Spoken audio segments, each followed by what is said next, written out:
தேவனுக்கே துதி கணம் மகிமை உண்டாவதாக. அன்பான யூடியூப், ஃபேஸ்புக், வாட்ஸ்அப் நண்பர்களே, உங்கள் யாவரே ஆண்டவராக இயேசு கிறிஸ்து நாமத்தினாலே தேவக்கரம் ஊழியங்கள் சார்பாக வாரம் ஒரு செய்தி நிகழ்ச்சி உங்களை வாழ்த்தி வரவேற்கிறேன். எல்லாரும் சந்தோஷமா இருக்கிறீங்களா? நீங்கள் எல்லாரும் சந்தோஷமா இருப்பீர்கள் என்று கர்த்தருக்குள் விசுவாசிக்கிறேன்.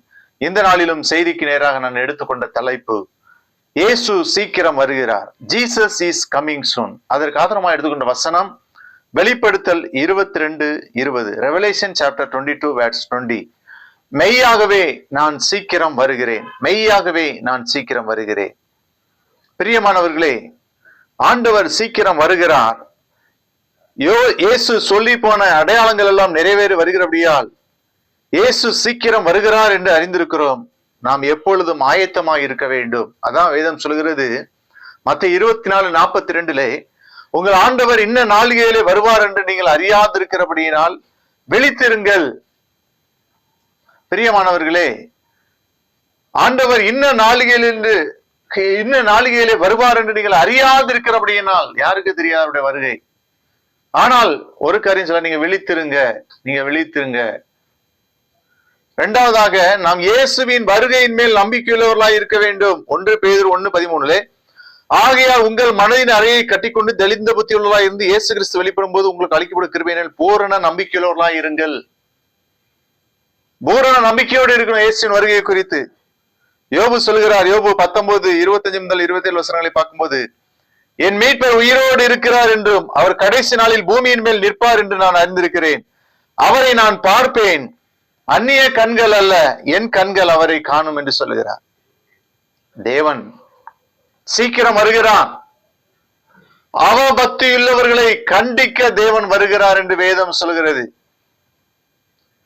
பிரியமானவர்களே, கிறிஸ்துவின் 2ஆம் வருகை குறித்த பழைய ஏற்பாடு, புதிய ஏற்பாடு 2 அநேக இடங்கள் சொல்லப்பட்டிருக்கிற யூதா நிருபத்திலே வசனம் 14-15 வசனத்திலே, ஆதாமுக்கு 7ஆம் தலைமுறையான ஏனோக்கும் இவர்களை குறித்து இதோ எல்லாருக்கும் நியாயம் தீர்ப்பு கொடுக்கிறதற்கும் அவர்களில் அவபக்தியுள்ளவர்கள் யாவருக்கும் அவபக்தியாய் செய்து வந்த சகல அவபக்தியான கிரிகளின் நிமித்தமும் தமக்கு விரோதமாய் அவபக்தியுள்ள பாவிகள் பேசின கடின வார்த்தைகள் எல்லாவற்றின் நிமித்தமும் அவர்களை கண்டிக்கிறதற்கும் ஆயிரமான தமது பரிசுத்தவான்களோடு கூட கர்த்தர் வருகிறார் என்று முன் அறிவித்தான். அவபக்தி, பக்தி இல்லாதவர்களை தேவன் நியாயம் தீர்ப்பார் என்பதை மறந்துவிடக் கூடாது. தேவ பக்தி, பக்தியுள்ளவர்களாய் இருக்க வேண்டும். பிரியமானவர்களே, அடுத்தபடியாக ஜனங்களை நியாயம் தீர்க்க இயேசு வருகிறார். சங்கீதம் 50:3-4 வசனங்களிலே, நம்முடைய தேவன் வருவார், மௌனமாகிறார், அவருக்கு முன் அக்கினி பட்சிக்கும், அவரை சுற்றிலும் மகா பூசல் கொந்தளிப்பாய் இருக்கும். அவர் தம்முடைய ஜனத்தை நியாயம் தீர்க்க உயரே இருக்கும் வானங்களை பூமியையும் கூப்பிடுவார் என்று சொல்லி நாம் பார்க்கிறோம். ஜனங்களை நியாயம் தீர்க்கிறவராய் வருகிறார்.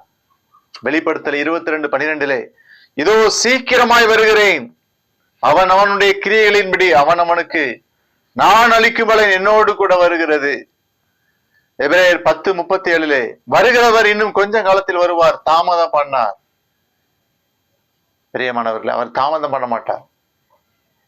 1 தெசலோனிக்கேயர் 5ஆம் அதிகாரம் 2ஆம் வசனத்திலே, இரவிலே திருடன் வருகிற விதமாய் கர்த்தருடைய நாள் வரும் என்று நீங்கள் நன்றாய் அறிந்திருக்கிறீர்கள். நாம் ஆளும் நாட்கள் கடைசி நாட்கள். இயேசுவின் வருகை வெகு சீக்கிரம். 2 தீமோத்தேயு 3ஆம் அதிகாரம் 1 முதல் 5 வசனங்கள் நீங்கள் வீட்டிலிருந்து வாசித்து பாருங்க. கடைசி நாட்களிலே நடக்கிற காரியங்கள், மனசர்கள் பணப்பிரியராயும் விபுக்காரராயும் அகந்தையுள்ளவர்களாயும் பொய் பேசுகிறவர்களாயும் தாய் தகப்பனுக்கு கீழ்ப்படியாதவர்களாயும் இருப்பார்கள் என்று சொல்லி வேதம் சொல்கிறது. சுபாவ அன்பில்லாதவர்களாய் இருப்பார்கள் என்று வேதம் சொல்கிறது. இயேசுவின் வருகையின் அடையாளங்கள் மத்தேயு 24ஆம் அதிகாரம் 4 முதல் 37 வசனம் வரை நீங்க வீட்டிலிருந்து வாசித்து பாருங்க. வருகையின் அடையாளங்கள், நிலநடுக்கங்கள், பூமி எதிர்ச்சிகள் வரும் என்று வேதத்திலே முன்னமே சொல்லி இருக்கிறது. அதான் மத்தேயு 24:4 முதல் 37 வசனங்களை வாசித்து பாருங்க. வருகையின் அடையாளங்களை குறித்து அங்கு சொல்லப்பட்டிருக்கிறது. கடைசி நாட்களில் என்னென்ன நடக்கும், நாம் ஜாக்கிரதையோடு இருக்க வேண்டும். அவருடைய வருகையை எதிர்நோக்கி அவரை சந்திக்க நாம் ஆயத்தமாய் இருக்க வேண்டும். யோவான் 14ஆம் அதிகாரம் 3ஆம் வசனத்திலே, நான் உங்களுக்காக ஸ்தலத்தை ஆயத்தம் பண்ணின பின்பு நான் இருக்கிற இடத்துல நீங்கள் இருக்கும்படி நான் மறுபடியும் வந்து உங்களை என்னிடத்திலே சேர்த்துக் கொள்ளுவேன். பிரியமானவர்களே, அவருடைய வருகை வெகு சீக்கிரம். ஆயத்தமாய் இருப்போம். கர்த்தர் ஆசீர்வதிப்பார். அன்பின் ஆண்டவரே, வசனத்தை கேட்ட பிள்ளைகளை ஆசீர்வதியும். இயேசு நாமத்தில் ஜெபிக்கிறோம். Thank you, friend. God bless you.